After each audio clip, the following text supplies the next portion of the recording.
खुलुमबाय लोगोफोर नोंथांमोनखौ आंनि YouTube चेनेलाव गासैखौबो अननाय बरनाय फिन बावहरनाय थाबाय। दा नोंथांमोननि गेजेराव आं दिनै आरोबाव मोनसे गोदान भिडिअ लानानै फैलायबाय। बेनो जाबाय न'नि लकेल दाउ।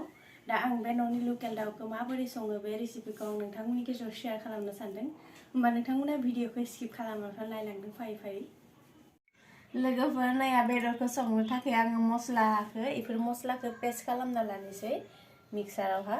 बेयो जिरा ओमफ्राय बानलु हाइजें सामब्राम गुफुर पियाज ओमफ्राय गरम मस्ला इलाचि दालचिनि दङ पेस्ट खालामना लानोसै आं इफोरखौ मिक्साराव। नैया लोगोफोर मिक्साराव मस्ला पिसिनाया जाबाय। दानिया आं इखौ बेदरावहा मिक्स खालामना लानोसै नायलांदों होनबा नोंथांमोना।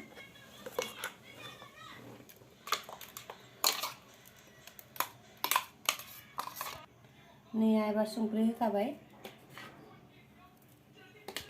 नैया रेड चिली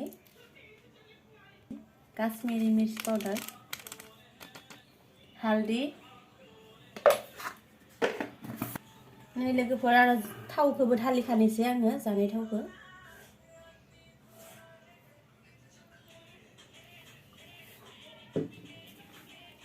दानिया लोगोफोर इखौ सब मिक्स खालामना लानोसै एखेलगे। मस्लाखौ गलायना लानायावनो आङो नैया कारजि रोसि बाङाय सेबना होनि। कारजि रोसि बाङाय सेबना होबा माने बिराद टेस्टि जायो, माने टेस्टआनो बेलेग जायो, माने बेदरनि टेस्टआनो।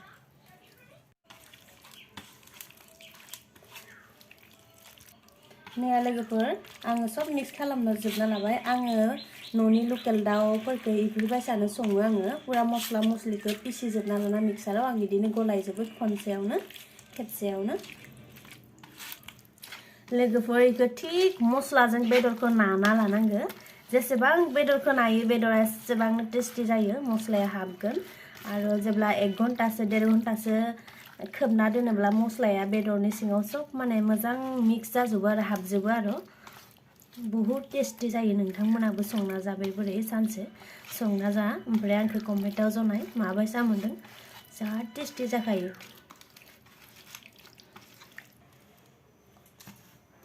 नैया लोगोफोर आंना जानाया माखायनाया जाबाय, गलायना लानाया जाबाय। दानिया खोबना दोनथ'नोसै 1-1.5 घन्टासो 1 घन्टा नङाबा 1.5 घन्टासो। लोगोफोर आं नैया बारियाव थांगासिनो खोरदै मिहि खानो थांदों आङो बारियाव। दा नोंथांमोनखौ देखायलांसै जा साफा खोरदैया जा मोनफबलायना दोङो खोरदै एवना जानो। नैया लोगोफोर खोरदैयाबो मजा आराम आराम मोनना दोङो, नुदोंना नोंथांमोना? जा साफा नुखादों नैया। एबा गोथांखौ खानाङा, जा थायखादों माला मालिनो। खानोसै आरो आं दा गोमोन गोमोन जा साफा साफा थायखादों मोनलायलायना दोङो।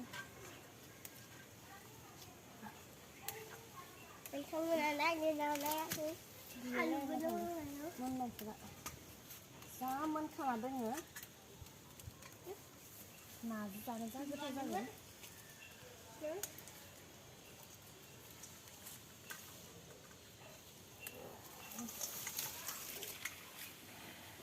नैया खाबाय लोगोफोर दा एवनोसै खोरदै एवना जागोन दा दिनै। नैया लोगोफोर दहाय खाना लाबोनाय खोरदैखौबो एवनोसै, लोगोसे बेदरबो संनोसै खोरदै भाजा। नैया लोगोफोर साराया दुंबाय, सारायाव दानिया थावखौ होनोसै।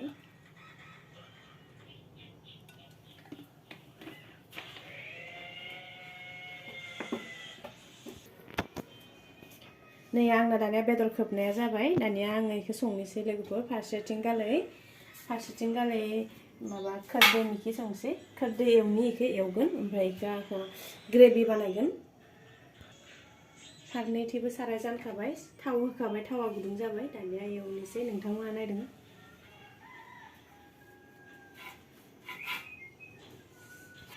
नैया थावा दुंबाय, दानिया जिराखौ होग्रोनि आङो।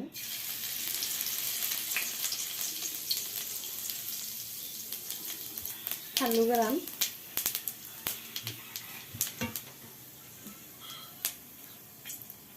ओमफ्राय नैया पियाज होनोसै दानिया।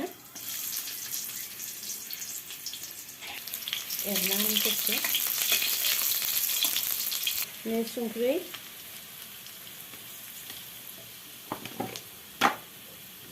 ये हाइजेंनि पेस्ट हालदै एरना होनोसै दानिया होनोसै इखो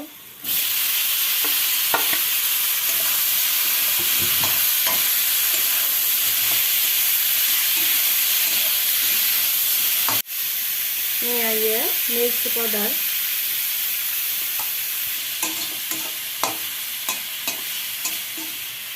खोबना होनोसै दानिया खोबना होनोसै नै लोगोफोर थावा दुंबाय आं दानिया इयावहा इलासि होनोसै ओमफ्राय नै तेजपाता होबाय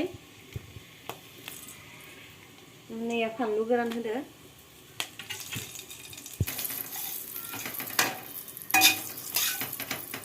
आंनि आखाइ लोगोफोर मानोना बेदरावनो आं पुरा मस्लाखौनो गथाय मस्लाखौनो मिक्सार खालामना लाखादो बेदरखौ माखायना लाखादो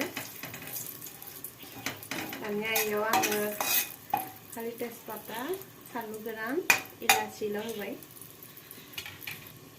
नै लोगोफोर दानिया बेदरखौ होनोसै आङो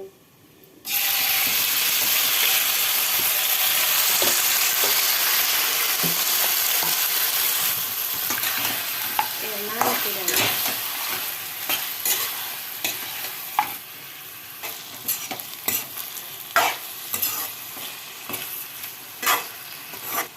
नैया दानिया खोबना होनोसै 5 मिनिटसो नैया बोखांना नायनोसै दानिया नैया दै ओंखारनाया ये पुरा राननांगोन बेदरनि दैया जेब्ला बेदरनि दैया पुरा रानो होमब्लासो दै होगोन बेदराव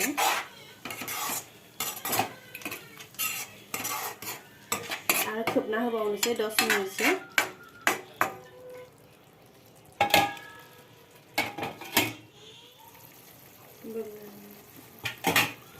नै दानिया आलु होनोसै आङो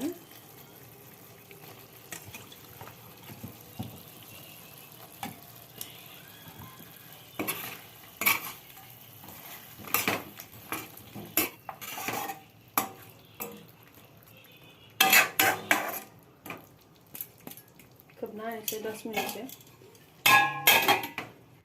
नैया बेदरनि माबाया रानजोब्बाय दैया दानिया बेदरा थाब बेरनो हमबाय दानिया दै होनोसै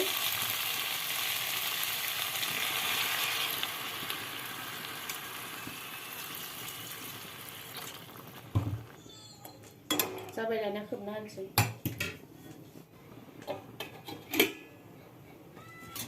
जेबो खोदै एवनायाबो मोनसिगोन आं पुरा नाखौनो जोबना होदो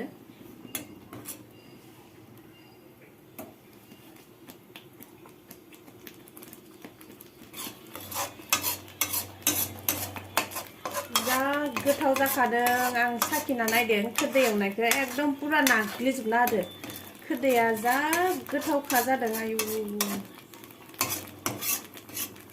रेबे मोनदों किसुमान खोदैफ्रा रेबे मोननो नागिरा आरोना आंनिया बाथोन बायसा बानायदो जा गोथाव थास' बिबार बायसा नुलायदोंना लोगोफोर नायनाय खोदैखौ आं बिदि एवदों नाग्लिजोबना होदों आं पुरा बोखांना होनोसै दानिया आंनि दैया राननो हमबाय दानिया दुन्दियाखौ होनानै 2 मिनिटसो दोननानै थिख्लायनोसै नैया दानिया दुन्दियाखौ होनोसै आङो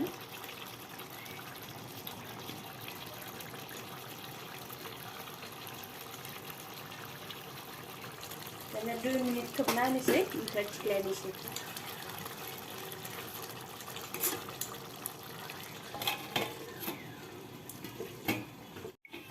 नैया 2 मिनिट जाबाय जा मोजां जादों मोदोमजोब्बाय जानो लुबैसिगोन आं निजे संनानै जानो जाबाय खोबनोसै दा बन्द खालामना होनोसै गेसखौ नैया लोगोफोर आंना दानिया बेदर ग्रेभिया मोनबाय लकेल दाउनि बेदर ग्रेभिया मोनबाय ओमफ्राय नैया लोगोसे खोरदैबो संदोंमोन खोरदैबो एवनायाबो जाबाय दा नोंथांमोना आंनि लकेल दाउनि रेसिपि आरो खोदै भाजानि रेसिपिखौ माबोरै नुखो प्लिज आंखौ कमेन्टआव खोन्थाहर आरो जायफोरा आंनि चेनेलखौ गोदान नायदों प्लिज आंनि चेनेलखौ साबस्क्राइब खालामना हो खाथियाव थानाय बेल आइकनखौ दाबायना हो आरो शेयार खालामना हो बेबायदिनो जाहाथे आङो गोदान गोदान भिडिअ आपलोड होयोबा नोंथांमोननि गेजेराव जाहाथे सहैयो होमबा दिनै आं भिडिअखौ एसेयावनो फोजोबथ'बाय।